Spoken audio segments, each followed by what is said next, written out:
12:28, therefore, since we are receiving a kingdom that cannot be shaken,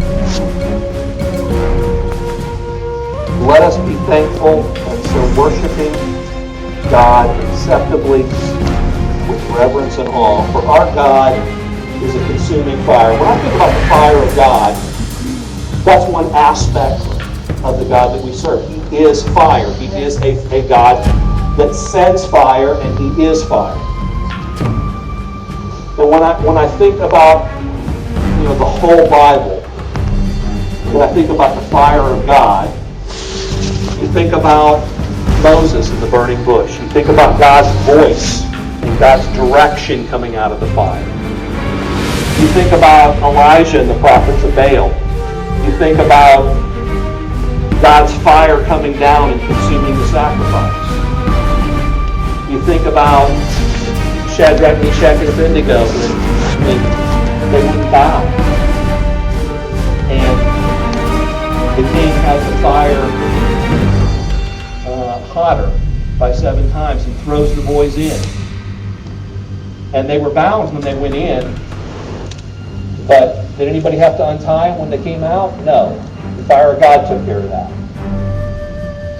And I'm telling you, the fire of God will take care of any bondage in your life. It'll just melt when it comes up in contact with the fire of God. The fire of God will take care of any sickness or disease or infirmity in your body. It will completely melt when it comes in contact with the fire of my God.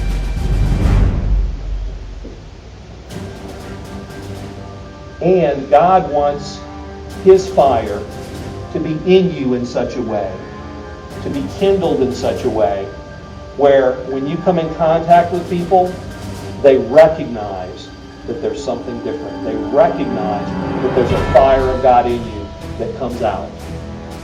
They can feel it. They can sense it. Everybody's a little different. But it's not for just in here. It's not for just in here. I believe that the Lord is going to take this body through a season of getting out there. He's going to take this body through a season of taking what you receive from Him in here. Because a lot of times, we in the church, we become spiritually obese. We eat, and we eat, and we eat, and we eat, and we never burn any calories. How do you burn calories? You've got to do stuff. You're going out, you're praying for the sick. You're finding people who have bondages.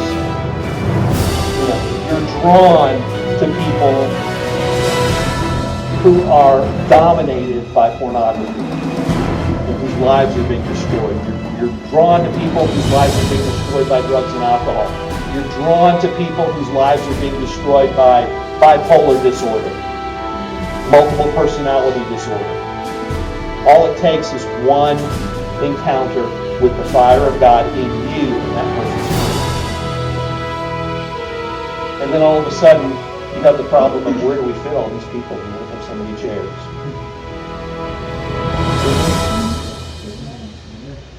How are we going to disciple all these people? We can't just do this on Saturday nights and Wednesdays. We're going to have some home fellowships. We're going to have some leaders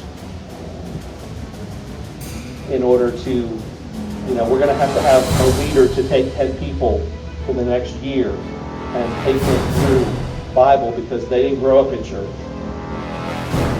They're going to have to be discipled.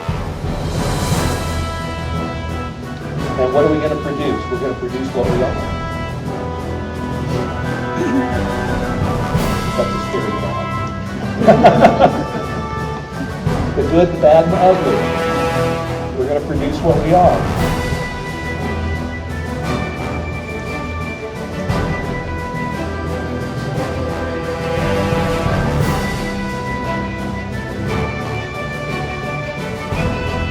First Corinthians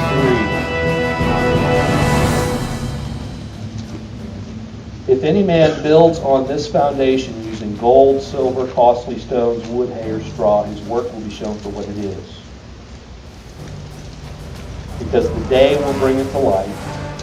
It will be revealed with fire, and the fire will test the quality of each man's work.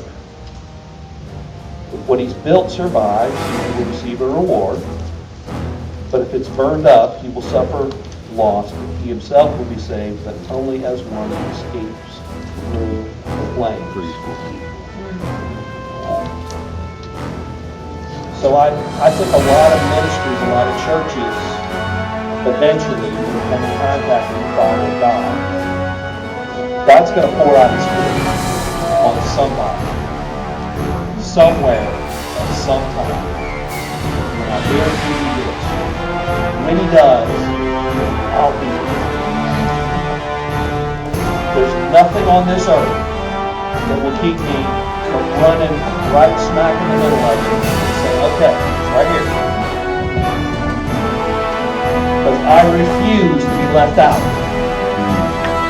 of the next move. He's going to pour His Spirit out. The fire of God's going to come. Everything that can be shaken